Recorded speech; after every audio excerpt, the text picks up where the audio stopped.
To the students of Humanities and Social Sciences, welcome back to our virtual school. At welcome din po ulit sa ating virtual classroom dito po sa ating subject which is Research Project in Humanities and Social Sciences.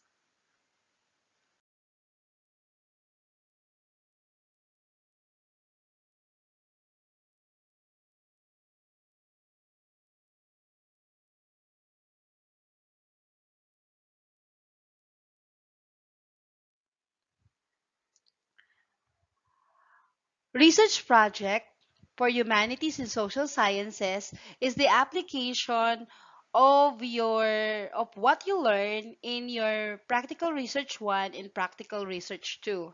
I will discuss. I'm Teresa Oadangna, your teacher in research project for humanities and social sciences. Currently, I am taking up my doctor's degree in philosophy at Cavite State University, Indang campus. I am married with 3 children to a church minister named Matthew Adangna. Teaching is my passion, and I love research. I hope that you like this subject too.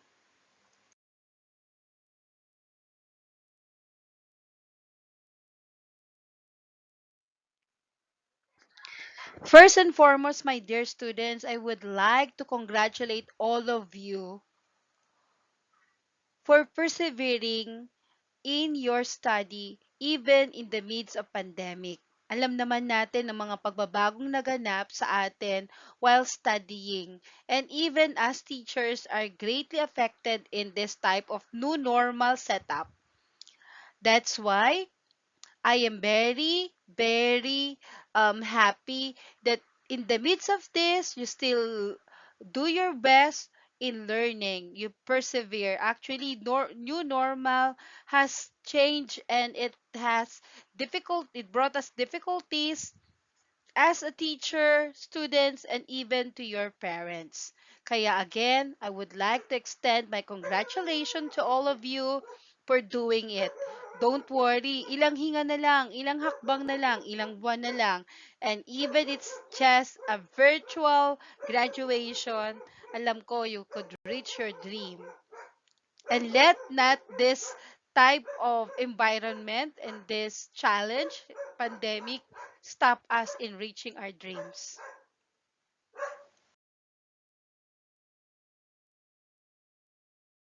Talking about the new normal, we also understood that we are facing different learning modalities since the pandemic.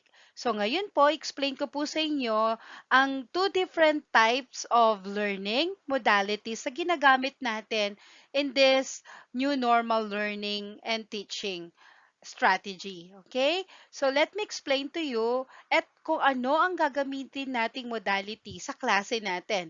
Okay. The first thing that you need to understand that this pandemic and this new has brought us into the first learning modality is the so-called synchronous. Okay? This is an adjective which means existing or occurring at the same time. Halimbawa po, kung ako po ay magkakaroon ng video conferencing, halimbawa isang webinar or halimbawa isang Google Meet, lahat po tayo ay dapat nandoon at lahat tayo sabay-sabay nating gagawin at the same time. Kaya po tinatawag natin siyang synchronous type of learning. Naintindihan ba natin? Okay. So that is synchronous type of learning.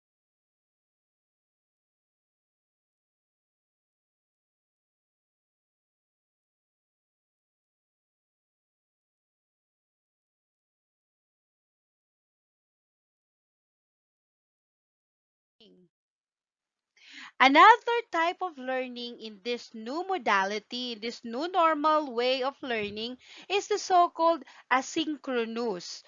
So what is a synchronous type of learning? Here, the student is the center of the teaching method. kung saan si teacher ay gumagamit ng online and offline learning resources to facilitate learning outside the constraint of time. Ang ibig po nitong sabihin, tayo po, halimbawa si teacher, maglalagay po siya ng module or certain activity that will be post in a platform. Pwede po siyang sa Google, sa FB, sa Zoom, or etc. So any platform. Tapos in your available time, tsaka nyo po siya bubuksan at tsaka po gagawin. Sa asynchronous learning activities, dito gumagamit si teacher ng iba't ibang mga learning activities. Some of these are books to read, videos to watch, podcast to listen, and etc. Remember that in a synchronous type of learning, online self-paced learning content po tayo. Ang ibig po nitong sabihin, ikaw po yung magpe-face sa sarili mo of what to do in a certain day. Pwede mo siyang tapusin lahat in one day or you just do it as you want it. But in our class, we're not going to have the email discussions, no? I discourage this one kasi hindi naman tayo magdi-discuss through email, okay?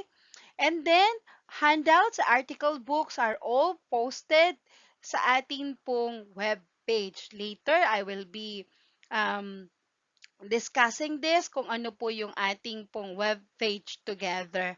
And then chatting, this is the uh, messenger o kaya naman po dun sa mga chat box natin. But however, I discourage sending PMs, okay, na nagtatanong lang kung ano ang gagawin. I would like it to be centralized using our FB page only. But anyway, later, let me let us hang that question first and then let me discuss to you that later.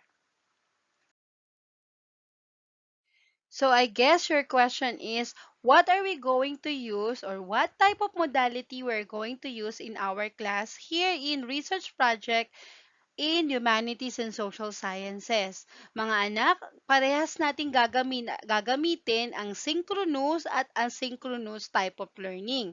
Paano po ito? Ang synchronous type of learning where we're going to have a live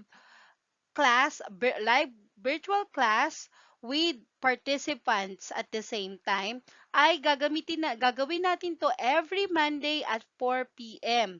Siguro po magtatagal to ng mga 2 oras. Okay, so 4 to 6 p.m. 4 to 6 p.m. every Monday, we're going to have our synchronous class where I am requesting participants from your group. Okay? So later I'll be explaining to you kung sino-sino yung mga dapat umattend dito sa live um dito sa asynchronous class natin. Okay? This asynchronous class will be recorded and posted sa ating pong FB page. Okay? Dahil pagka na-post naman po iyon, this can be watched by any other students na walang kakayahan na ma-meet tayo at the same time o kaya naman nagtatrabaho o kaya naman naghihintay pa ng pang-load o pupunta pa sa kapitbahay para makapanood ng video natin. So this is a pre-recorded enabling one to many, many to one video. So papanoorin nila yung video na posted natin during our synchronous learning or synchronous class at pagkatapos gagawin nila yung mga natutunan nila dito. Okay? So again, we're going to use synchronous class. Our synchronous class will be every Monday 4 p.m. to 6 p.m. Okay? And asynchronous class naman ay para doon sa mga magkakagrupo. Okay, the question is, who will attend this synchronous class? Okay? Each group will give a 3 representative and this will be decided by the leader of the group.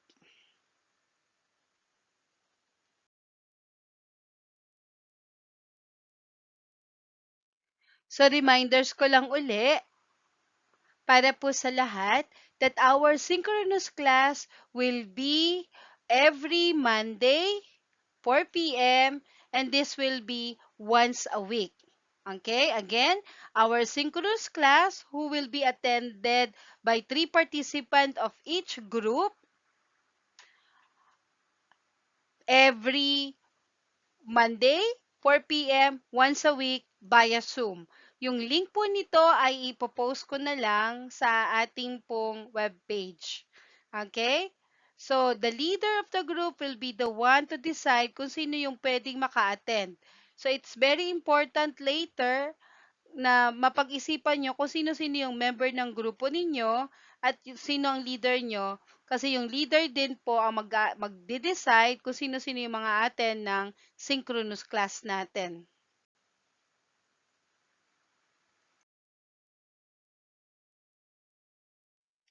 Please remember that this synchronous class is being recorded. As I said a while ago, habang nagbi-meeting po kami ng synchronous class together with your representative from each group, this meeting will be recorded and will be posted sa inyo pong sa ating pong FB page at you could watch it to your convenient time.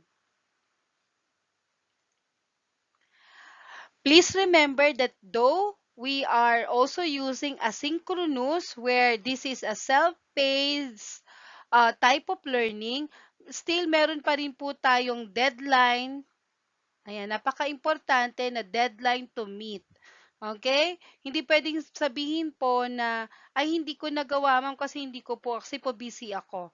Kasi you need to budget your time. You know, the most important thing in type of learning in this new normal is the self-discipline.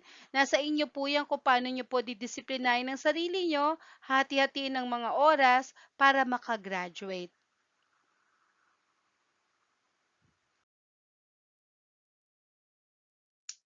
What else? So, when we say asynchronous class, attendance is not a must. Hindi po kinakailangang umattend um, sa ating pong Zoom meeting or Google meeting kasi ito naman po ay recorded. But please be reminded that this will be an output-based type of learning. Ibig sabihin, kung di kayo umattend ng klase, pero dapat hindi kayo umattend ng ating Zoom meeting, dapat po ay nagagawa nyo yung inyong mga output. Okay, complete output. Sapagkat ito po yung nakasulat sa ating mga self-learning modules na ginawa o binigay sa atin ng Department of Education.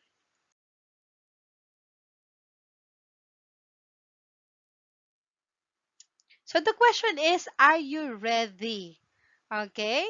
Are you ready to our new normal synchronous and asynchronous class?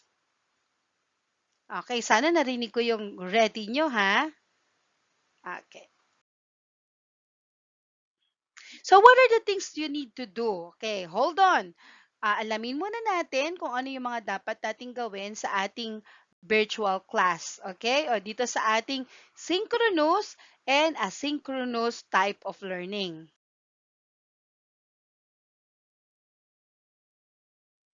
Okay, step number 1. Ay, mga anak, please take this note. O, pwede nyo na rin itong screenshot. Okay, number 1 step that you need to do is to be included or be a member in this page. Ito pong ating research project, Humanities and Social Science.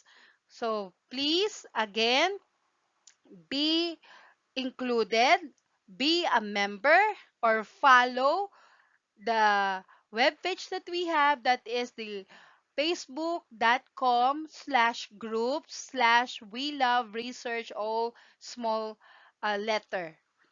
Yan. So magpa-admit na kayo. So ito pong Facebook page po na ito, Facebook group page na ito will be available publicly. sa ito pong buong um, okay, here you go. This is our official Facebook page. HTTPS, okay, www.facebook.com/group/we love research. Sana po na-take note niyo yan. Okay, for our step 2, yung pangalawa po nating dapat gawin. I want you to form a group. Ulitin ko po. I want you to form a group composed of 5 people. One will be the leader, second will be the assistant, third will be the secretary, and 2 members. Ulitin ko, 5 lamang po.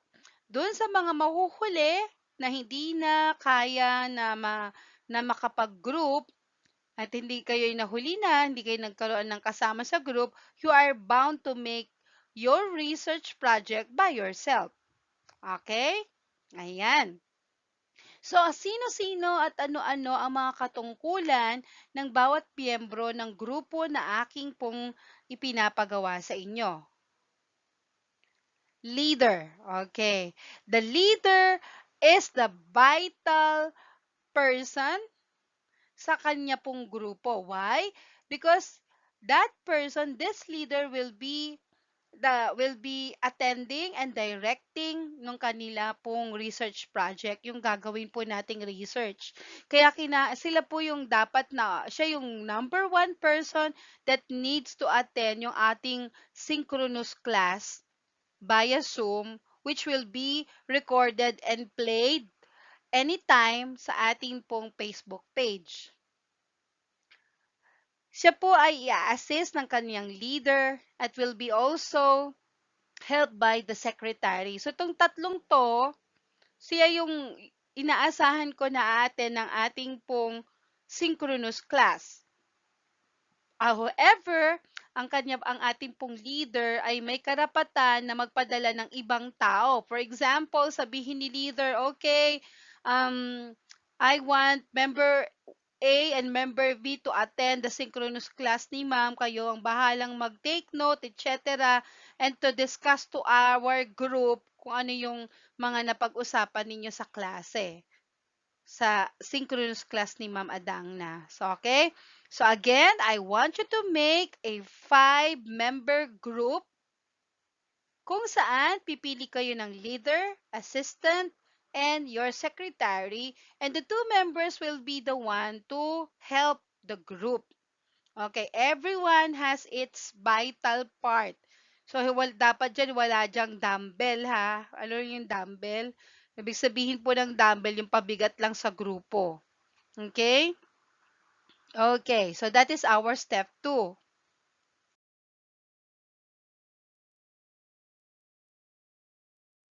Para naman po sa ating step 3, yung sinabi ko kanina na mga tao, yung leader, so the leader has the prerogative kung sino ipapadala niya sa ating synchronous class, okay?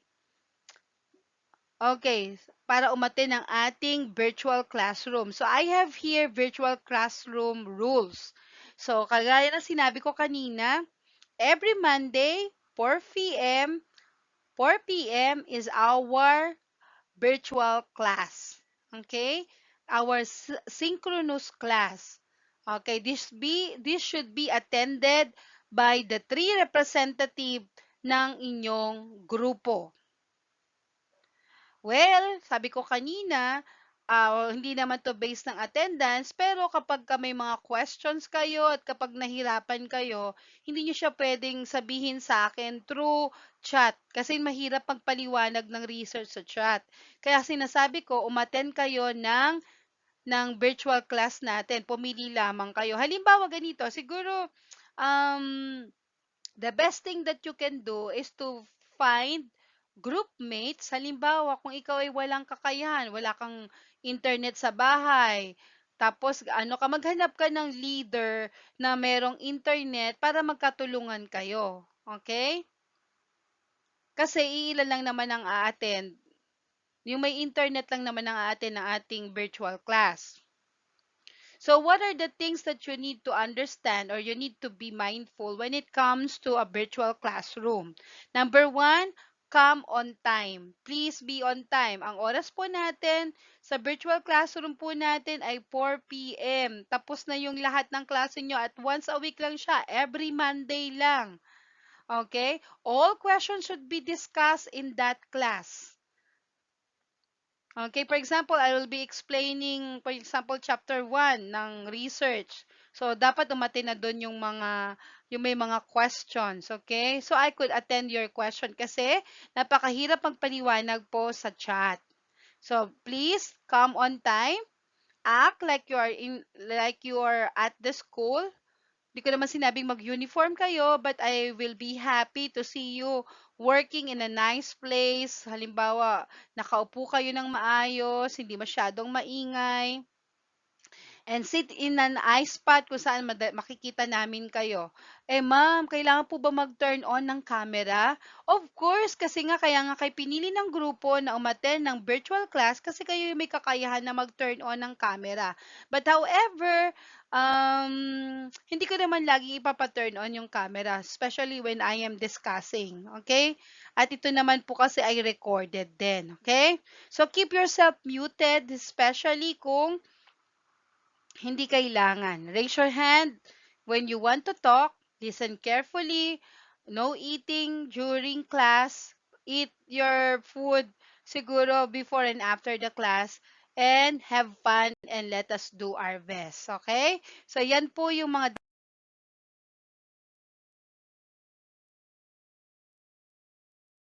dapat nating Yun po yung mga dapat nating tandaan sa ating pong virtual class. And I hope that you do your best. And for the final reminder, collaboration is very important in making research. Kailangan ito ng support ng grupo. Kahit member ka lang ng grupo, you are important. Kailangan natin ng teamwork. Hindi yung, okay, ikaw gumawa ng chapter 1, ako gagawa ng chapter 2, ikaw ang gagawa ng chapter 3. Tapos yung pinagsama-sama nyo yung buong chapter, wala na, sabog-sabog na. Kasi wala namang teamwork, wala namang discussion. So as a leader, it is very important na leader, you must meet virtually o kung kaya naman na mag-meet, kayo nang bahala. I don't know exactly, but you have to discuss your paper. Okay? Because communication is very important, especially sa gagawin nating research.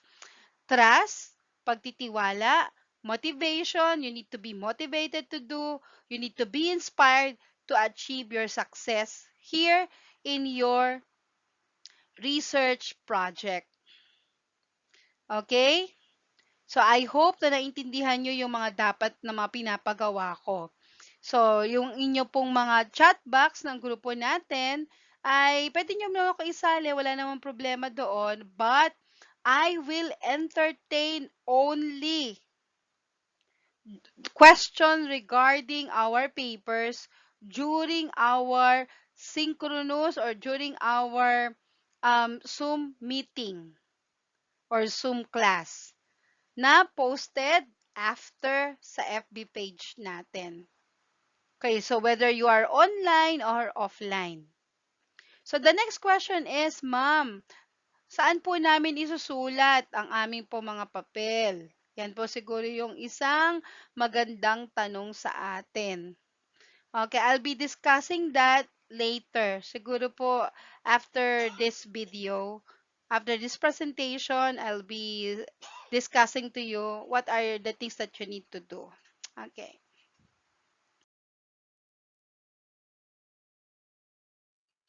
And finally, let me give you this inspirational message that you can read in Mark chapter 9 verse 23 that says, everything is possible for the one who believes. Lahat daw ay makapangyayari kapag tayo ay nagtiwala. So I believe that you could do your best if you just push yourself into limit.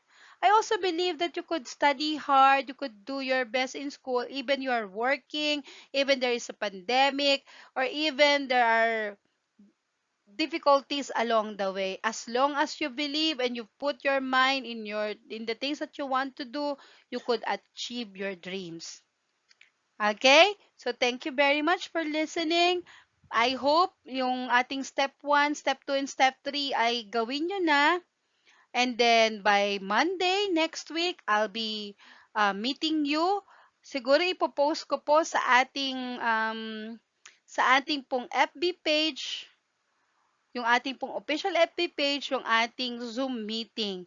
So, I want you to send me or chat me yung section ninyo, and then kung sino-sino yung pangalan ng mga magkakagrupo, at kung sino ang leader, assistant, at ang inyong secretary.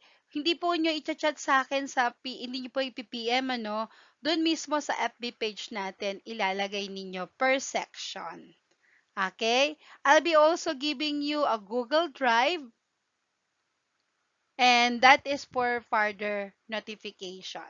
Thank you very much, students, and enjoy the rest of the day, and I hope that we could do this learning and we'll achieve your dreams. God bless everyone.